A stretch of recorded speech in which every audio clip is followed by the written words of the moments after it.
Ligasiya kuno ni Piñas ang business center.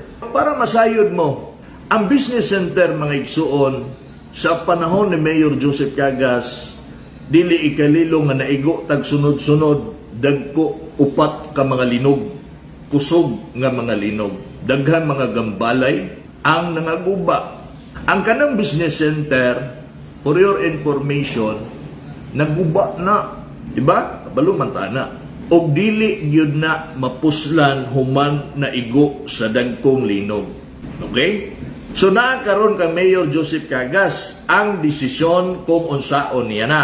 Okay? Iyaban nang i-repair para magamit sa mga taga-Digoseños o pasagdan niya na kay inay ang pondo nga gigamit sa pag-repair anang business center, igahin na lang niya sa laing proyekto nga siya mismo ang nagsugod na ang Mayor Cagas.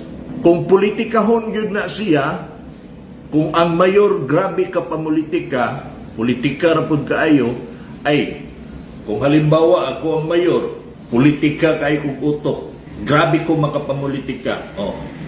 Pasagdan ko ng business center nga naguba sa linog kay proyekto na ni Piñas para ipakita na ko sa katawhan nga ang project niya naguba gitayhok og linog.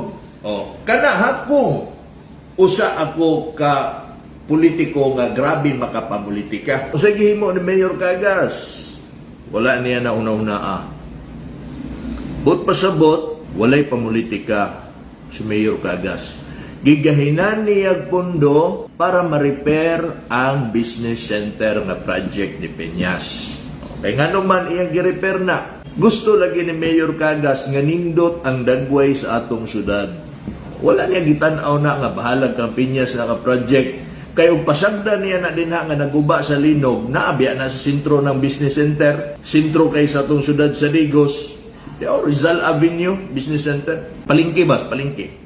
Maot kay tan-awon sa imay sa atong syudad sa Digos kung dili niya na i-repair Tungod kay maayo ang kasing-kasing ni Mayor Cagas, tungod kay gusto niya mamahimong hulagway sa tinuod niya syudad ang Digos, gi-repair niya ang business center bisan pa man kabalo siya nga kang Piñas na nga project kay dili pamulitika ang naa sa una-una ni Mayor Cagas. Sukwahi sa mga banat, sa mga announcer o sa mga demolish team sa Abante kang Mayor Cagas nga matod pa atod pa sa uban din na nga grabe daw makapamulitika si Mayor Cagas. Sus, naida kong butbut.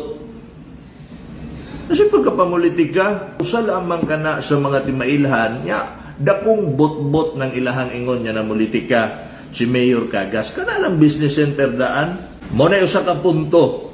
Okay, kuhaan ninyo ang punto na ko. Kung muingon ta, nga ligasiya na ni former Mayor Piñas, siguro pwede. Kung gihimo niya ng business center, sulod sa iyang termino, naimpas na sa iyang administrasyon. Sa punto na ko, giloan ng business center.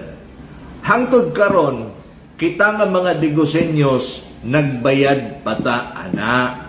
Okay? Nagbayad pa ang administrasyon ni Mayor Joseph Cagas anang business center. Dili ni tumo-tumo, maunay tinuod. Kung masabot na ay kalambigitan na nga dako si Mayor Cagas anak nga business center. Kay giloan man na nagbayad gihapon si Mayor Cagas ang iyahang termino o administrasyon karon anang business center. Kay og gihimo na ni former Mayor Peña sa una o ikaduha niyang termino, malagmit mabayra na sa Digos City sa iyahang panahon.